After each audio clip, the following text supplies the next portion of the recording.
Let us imagine a room which has multiple people, small groups formed, and all of these groups are fighting with each other.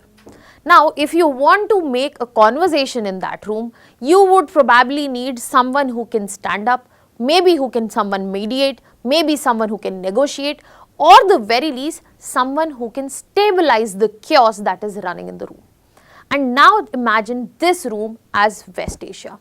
West Asia is seeing renewed fault lines where allies are going away, the neighbors are becoming hostile, and also brothers are turning sides. And in this context, there lies a vacuum and also an opportunity, which India has clearly decided to use to mark the decisive shift where they will be moving away from transactional diplomacy to a security-based diplomacy. And this is exactly what we have got to see when India sat with Saudi Arabia for a security dialogue just after signing letter of intent in terms of defense and security with UAE. You have to remember in this context that as of now there are renewed frictions between Saudi Arabia and UAE, and amidst this, India running both of them in parallels, making ties with them and securing partnerships marks the fact that yes, India is reshaping its orientation, its interest in West Asia. Hello everyone, welcome to Vajram and Ravi's Flash News. My name is Shubhangi Singh, and in today's class we will be understanding everything starting from that why India is looking for a renewed place, especially in West Asia. What does this security dialogue with Saudi Arabia mean when it has been there has been a defense pact with UAE? What are the advantages that India is looking for? What advantages India has to offer in West Asia, and what is the whole equation that is developing across. So let us try to break all of this one by one in detail. Starting with understanding the most fundamental thing, that the timing here is of great importance. Why I am saying timing here is of great importance? Why I am saying timing is of great importance here? Because as I mentioned that just now we have signed a defense pact with UAE, and you have to remember that UAE and Saudi are not best of the friends as of now because of the conflict in Yemen, because of their differing views, especially when we are talking about Libya and Sudan, especially in terms of power and the rivalries that come along with it. And this is where India is simultaneously engaging with both UAE and Saudi Arabia. So this clearly has shown that this timing is also an indication that India has emerged not only as a neutral party here, that India is not entering Gulf rivalries. We are not siding with UAE, we are not siding with Saudi Arabia, we are staying away from all sort of bloc politics, but at the same time when we are engaging with them parallelly, we are focusing on our strategic autonomy, which has always been our focus, and also issue-based partnership. Because with UAE, we have signed a defense pact. This security dialogue with Saudi Arabia was mostly centered around terrorism. So here our focus is on what? Issue-based understandings and alliance and partnership which can be made. And this also highlights when it is not just about India. India has decided to engage with both of them parallelly. They are also interested to bring India into picture. That shows that yes, it is an indispensable security partner in the time when the Gulf region is seeing fragmentation. It is not just about a defense pact, it is not just about a terrorism dialogue. It is about how India can position itself as a stabilizer in this region, as a negotiator and also a mediator through back channels, diplomacy channels and many more tools.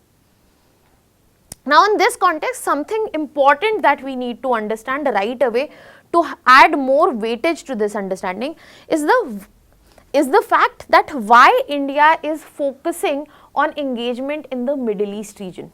The first and primary reason stands here as strategic autonomy, and we will be only able to ensure strategic autonomy if we have the economic security, and that is primarily based on our energy security. As of now, Gulf region still remains our important suppliers of oil and natural gas, especially Saudi Arabia and UAE, which are the pillars of India's crude oil and LNG imports both. Apart from that, this very region is home to many energy choke points which can directly impact India, including Bab el Mandeb, including Strait of Hormuz, and also we have Suez Canal right here. So the proximity of Saudi Arabia to both of these regions, the presence of Saudi Arabia and their contribution to Yemen, and then other regions around, be it Sudan, be it Libya, marks how important India's presence is in this region.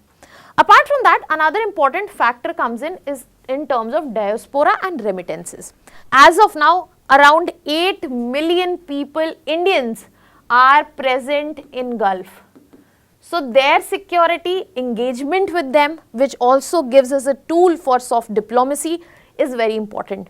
And because of this very number, this region is one of the biggest contributor to our remittances, ensuring inflow of foreign currency to our foreign exchange reserves as well. Furthermore, another factor that comes into the picture that you have to understand that Gulf region or the West Asian region is part of the extended neighborhood where we want to make good, be it Europe, be it Africa, or be it Central Asia itself. Furthermore, its presence in Indian Ocean also ensures security and contribution to Indo-Pacific security. So presence of India here and West Asia being linked to all of these ensures a good example, and if India actually comes out to be a regional stabilizer, a regional contributor, then you will be able to see that further effects across the neighborhood will be also seen. Be it for IMEC transportation corridor, be it for Chabahar port, be it for INSTC, all of these are important and their fulfillment comes through this very region itself. And then comes the global factor into this picture, that when US has started behaving unpredictable, Gulf partners are looking for reliable security partners. So when this vacuum is created, there are multiple alternatives. This vacuum is an opportunity which India wants to use, which has been left in by US, where India wants to be the security partner, the non-interventionist, which will not interfere in your domestic politics, will be neutral and will be partnering you based on the issues, not on the regional rivalries, not based on the global context and any pressure coming along. So as of now, these reasons are enough to India to find space here in terms of a contributor. And these are the causes where India, and these are basically the reasons why India wants to enter, or the spaces that India finds to enter. But along with this, India has so much to gain with this entry. That is why this particular dialogue with Saudi Arabia, the defense pact with UAE, all of this becomes important. When I am talking about gains, it starts with issue based. For example, when we are talking about the security dialogue related to terrorism, we will have counter-terrorism game. For example, intelligence cooperation, especially against transnational terror networks, which are the prime reason of terrorism that we are seeing in our country today. Be it the Pahalgam terror attack, it is the transnational facilitation over the years which has left these perpetrators across our country. So because of these facts, we will be able to focus on terror financing, radicalization pathways, and also understand tech-enabled terrorism better. Apart from that, we will also have strategic gains because the defense cooperation will be without any access to military bases. That means we would not be responsible for military bases. We would not have to oblige based on alliance that we are forming, and that means we still remain on our first word that we had after independence, that we are going to contribute to a multipolar world. We are not going to sign up with superpowers, and the multi-alignment doctrine lives up with it. Apart from that, diplomatic gains would be here, because if Saudi Arabia comes to support India, especially in terms of counter-terrorism narrative, that means the way Pakistan is cozying up Saudi Arabia, that would be gradually sidelined, and there will be immense international credibility to India as well. Apart from that, we will also have gains on the economic and geopolitical front. How? Starting with security stability, once it sets in, it will also facilitate Saudi Arabia's investment into our country, and energy supply will become way more predictable. Furthermore, it will facilitate Indian interests in the shipping lanes around Gulf and also energy infrastructure. And all of this will enhance India's role in IMEC, that is India, Middle East, Europe corridor, and the global supply chain that are being reconfigured as of now.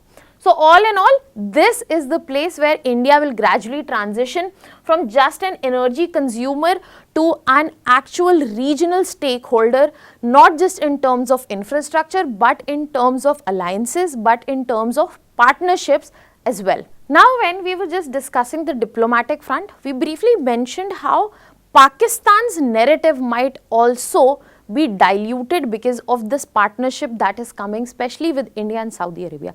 So in this context, an important question that might arise in your mind is the fact, is this about sidelining Pakistan? So the appropriate answer here would be an indirect yes.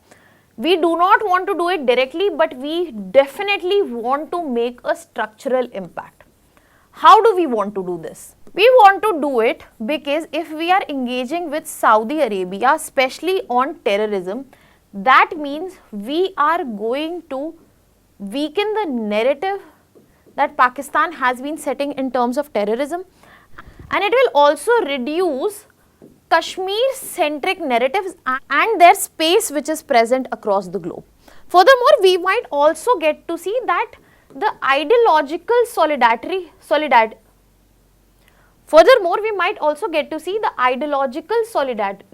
that exists, that might actually shift to state-centric pragmatism, which is very much required in the global landscape as of now. So India is definitely not directly sidelining Pakistan or isolating Pakistan. In this context, we are not doing that. We are trying to make them strategically marginalized, non-relevant, and that will lead to a relevance loss of the narratives that they have been setting. Apart from that, another question that might pop in your head is about the fact that is it also related to Islamic NATO?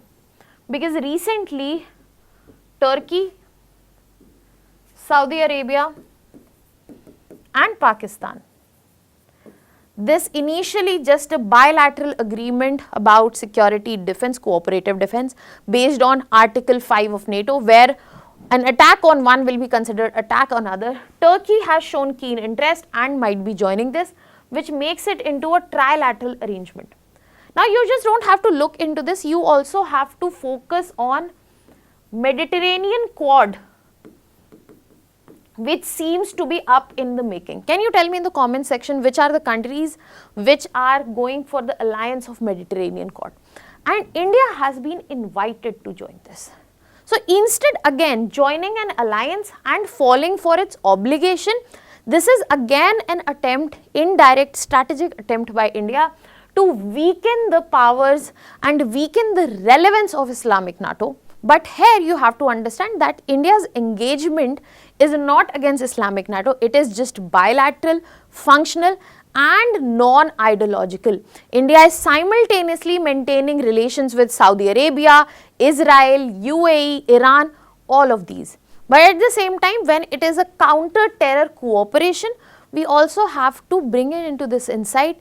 When India is not entering alliances, yet it is partnering up with the most technologically capable, most financially capable partner of Islamic NATO, India, yes, is strategically again trying to marginalize or reduce the relevance which is present around here, or if not this, then enhance their own stake, their own responsibility, own power in this region, so as to manage this alliance if it at all negatively starts to affect India.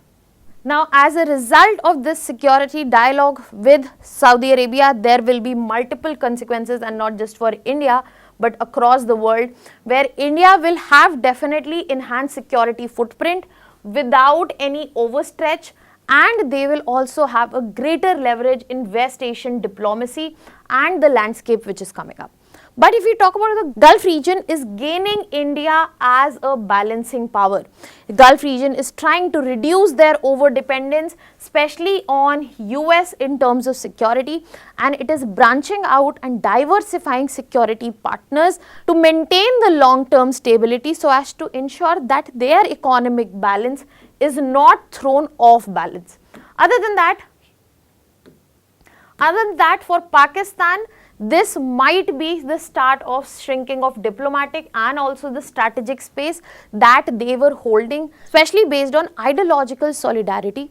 And India engaging with Saudi Arabia on counter-terrorism also clearly highlights that this is about being against terror, not being against religion. If it was about religion, then specific countries would have been picked up, not Saudi Arabia, not UAE and others. So all in all, for global order, we are seeing India emerging as a bridge between global south and global north, bridge between energy producers and consumers, and also West Asia and Indo-Pacific. That means India is redefining its ownership, its stakeholder. India is redefining its presence across the globe, and this is only start of this transition. Now, what are your thoughts on this? Let me know in the comment section. I will be leaving you here with a practice question. You can put down your answers in the comment section. That was all from my side. Thank you so much.